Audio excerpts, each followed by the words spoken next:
اللهم صل وسلم وبارك عليك يا حبيبي يا رسول الله، عليه افضل الصلاه والسلام. ازيكم حبايبي؟ عاملين ايه؟ يا رب تكونوا بخير.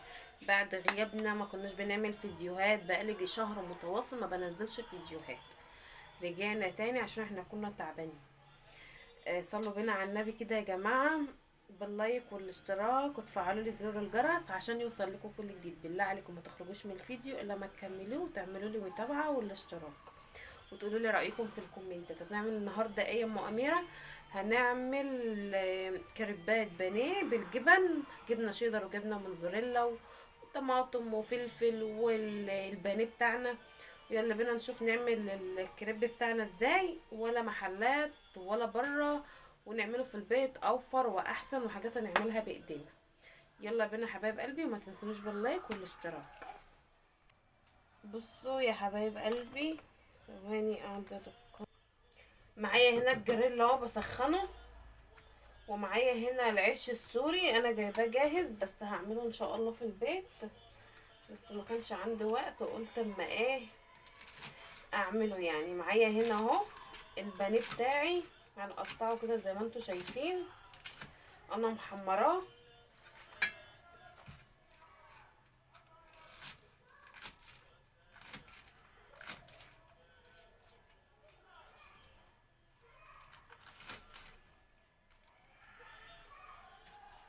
نحط عليه كده فلفلايه كده حلوه. صلوا بينا على النبي كده وقولوا لي ايه رايكم. احلى ما نشتري من بره يا جماعه، حاجات احنا عاملينها في البيت، ولا بره ولا اي حاجه، بس هو بس اللي جاهز العيش والبانيه. المره الجايه هنعمله بشاورما، شاورما فراخ وشاورما لحمه، نبقى نعمله مع بعض. دي الجبن بتاعتي اهي،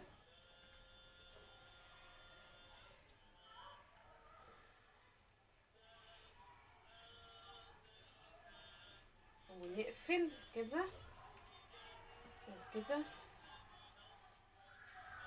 اهو.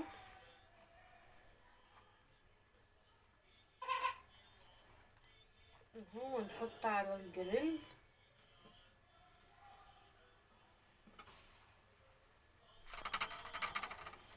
اهو،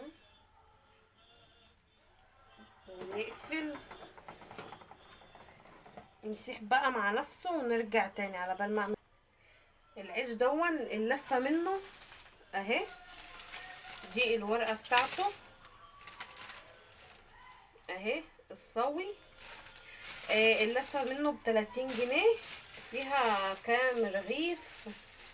فيها اتنين، فيها 5 ترغيفة، 5 ترغيفة من العيش السوري. 30 جنيه. احنا لو عملناه في البيت هنعمل وهنوفر يعني، بس انا هعمل حلقة ان شاء الله نعمل فيها العيش السوري ونخزنه عندنا في الفريزر للاستعمال. تمام يا حبايب قلبي، صلوا بينا على النبي كده يا جماعه، وادعوا لي دعوه حلوه بالله عليكم اللي يشوف الفيديو بتاعي، وشجعوني باللايك عشان الفيديوهات بتاعتي الناس كلها تشوفها. اهو هنحط نفس القصه، طماطم. اللي عنده بقى جبنه رومي عايز يحط براحته، اللي عنده اي جبن عايز يضيفها براحته، دي اختياري يا جماعه. اهي ونفس القصة هنقفل. استنى من ايه نوسع له كده، ونحط بقى الجبنة هنا. انا وسعت مكان للكرباية التانية. نحط جبنة كده، بيتنا يا جماعة واحنا اللي هناكل يعني توصي ما تبخليش. اهو وادي التانية عليها كده اهو،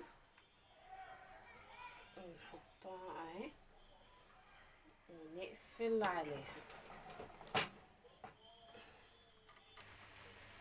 ندون التالت.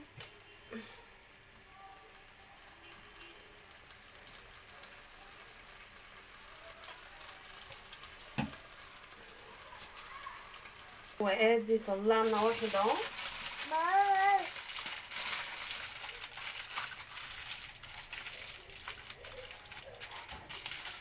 اهو نخلص بقى الباقي. وادي بطاطس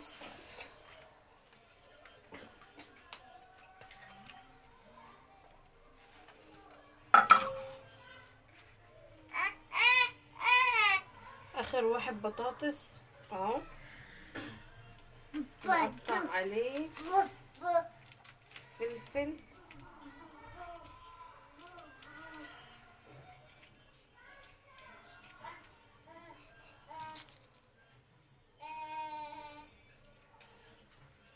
ودي طماطمايه هنقطعها برضو اهي نصها كده.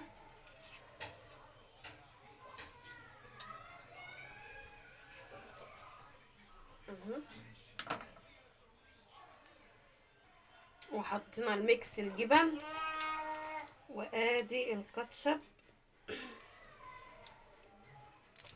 احنا عملنا البانيه وعملنا البطاطس الصوابع اهو،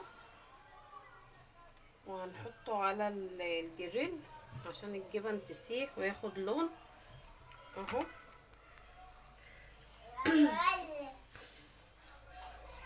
هقفل عليهم بقى. وكده انا خلصت الكريبات بتاعتي. عملنا كريبات بطاطس وعملنا كريبات بانيه، حطينا فيهم نفس المكونات، حطينا فيهم الجبنه الشيدر والموزاريلا ميكس جبن يعني، والطماطم والفلفل والكاتشب بتاعنا. تمام، ادينا خلصناهم. يعني انا شاريه من قيمه كام يوم كريب واحد ب40 جنيه وب45 جنيه وب60 جنيه. ادينا عملنا 5 كريبات ولا 6 كريبات اهم من 30 جنيه واللهم صل على النبي، والجبنه والبانيه. يعني مش هنخش في التكلفه اللي احنا بنصرفها بره. تمام. وادي الشكل النهائي بتاعتها اهي. يا رب تعجبكم وتعملوا في البيت، ما تشتروش من بره. بس احنا كده كده لازم نشتري من بره. شايفين ما شاء الله عامله ازاي؟ شايفين من جوه عامله ازاي؟ الجبنه سايحه وحلوه ازاي؟ ما شاء الله. ادي اهي.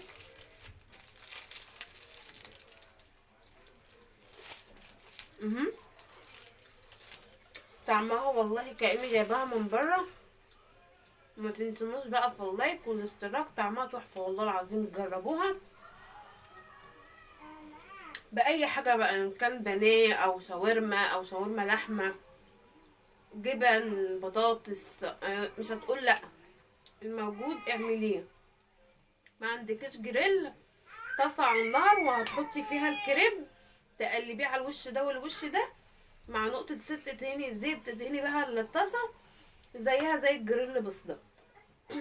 تمام كده. وما تنسونوش بقى باللايك والشير والاشتراك في القناه لو عجبكم الفيديو.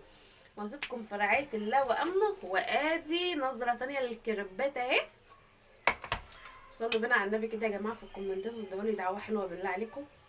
يلا واسيبكم في رعايه الله وامنه، والسلام عليكم ورحمه الله وبركاته.